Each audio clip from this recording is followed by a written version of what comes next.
120% da cesta básica. Houve um aumento no poder de compra de quanto? De 20%. Quer dizer, com R$ 168, você consegue comprar uma cesta básica inteira. Você consegue comprar uma cesta básica inteira, mais 0,2 dela. 0,2 não é 20%? Então você está conseguindo comprar o quê? 20% a mais. Porque antes era só uma cesta básica. Você está conseguindo comprar mais. Na realidade, não precisaria nada disso. É para você entender a lógica. Para não ficar na decoreba, você vai ter que fazer o seguinte, ó. Fator GR, ganho real.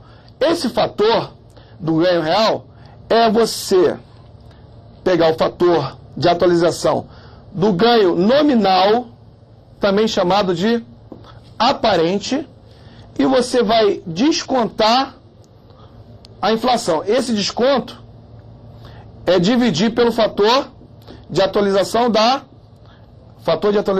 inflação. Então, como é que ficaria isso? Fator de ganho real. Qual o fator de atualização de 68%? 1,68. 100% mais 68% dá quanto? 168%. 1,68. Você vai descontar a inflação. 1,4 ou 1,40. Essa divisão nada mais é do que isso.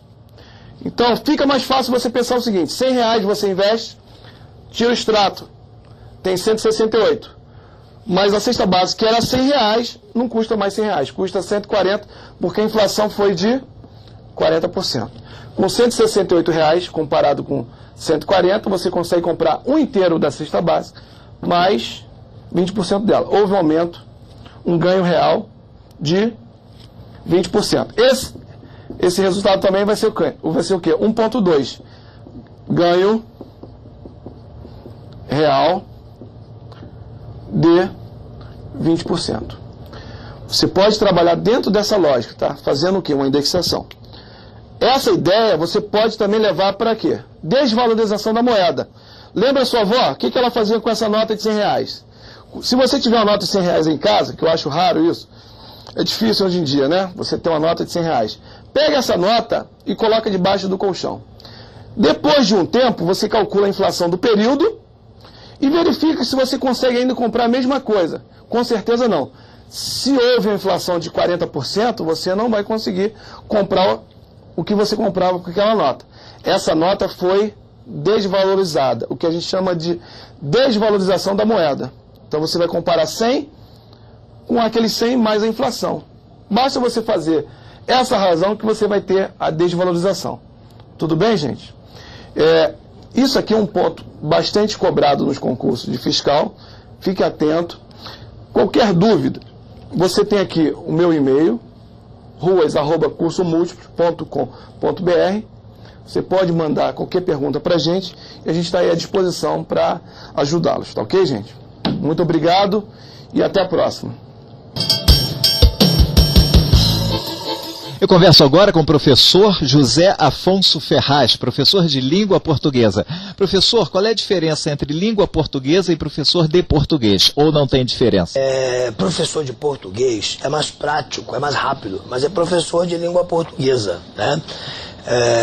A forma mais correta é professor de língua portuguesa, né? Porque professor de português, o pessoal já pode interpretar que é professor de português de Portugal.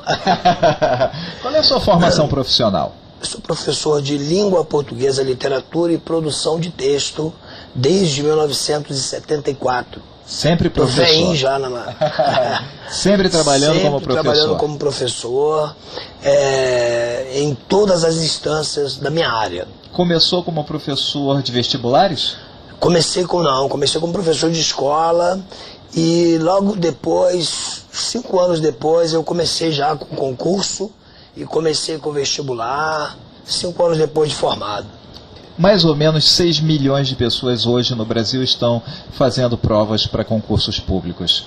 Só 10%, segundo estudos, segundo dados estatísticos da ANPAC, tem chances de aprovação.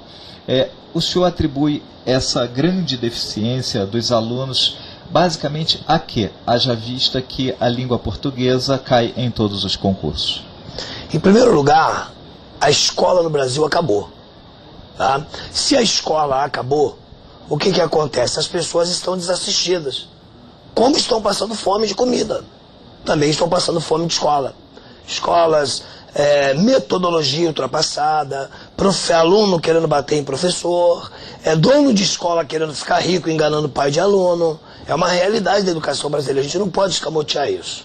Se a educação acabou, se a escola acabou e as pessoas estão desassistidas, como que elas vão ler? Como que elas vão aprender a estudar? Como que elas vão ter acesso aos estudos? Como os estudos, como as pesquisas vão evoluir e vão se desenvolver? De forma absolutamente precária, atingindo 10%.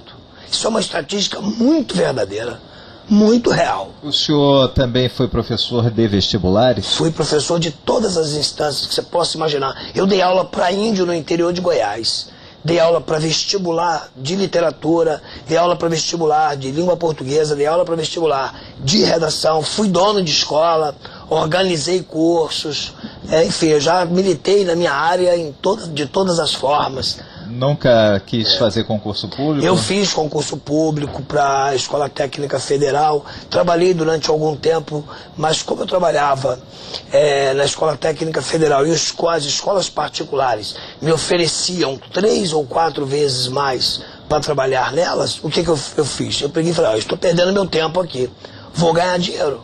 Vou ganhar dinheiro trabalhando nos lugares onde você tem mais valorização. A valorização do professor no serviço público é muito terrível, né? E ela é a longuíssimo prazo. Você tem que fazer carreira, tem que ter triênio, tem que ter quinquênio, tem que ter decênio. Aí você já está acabado. Aí não adianta mais, você está ganhando dinheiro para quê? Besteira, né? Qual é o estado brasileiro que tem a melhor e a pior educação? Olha, eu não tenho essa estatística. Mas o que o senhor acha de acordo com a sua grande experiência? Eu acho que as regiões pobres têm escolas muito mais precárias. Mas, por outro lado, também uma cidade como o Rio de Janeiro, por exemplo, que tem uma elite, né, que estuda em grandes escolas que estão virando shopping, que tem malhação, que tem curso de informática, curso para aprender a andar de moto, só não tem conteúdo, né? As escolas têm curso de piscina. Na Zona Sul você faz uma escola que tem tudo, só não tem conteúdo. O senhor falou que deu aulas para índio. Para índios. Alfabetizei índio. Alfabetizou índios. Com o pai José de Anchieta. O que o senhor acha dos índios do Brasil? Eles têm eles têm inteligência proporcional aos brancos, aos negros? O que o senhor acha dos índios do Brasil? Os índios no Brasil estão desassistidos também como a classe pobre. Sim, mas em termos de inteligência, em termos de aprendizado... Competência total, capacidade total. Qualquer ser humano em condições normais tem capacidade para se desenvolver desde que seja motivado. Por que o homem criou a ponte?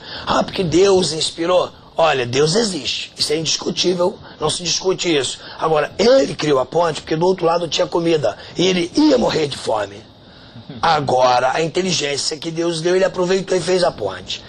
Então não existe nenhuma diferença, na verdade, professor, entre branco, negro, índio. Eu estou tentando chegar nas cotas. Tá. O que o senhor acha das cotas em universidades públicas? Fala um pouquinho pra gente. Tá. O negro que chega à universidade, ao pré-vestibular, ele não precisa de cota. Por quê? Porque a maioria dos negros não conseguem chegar lá.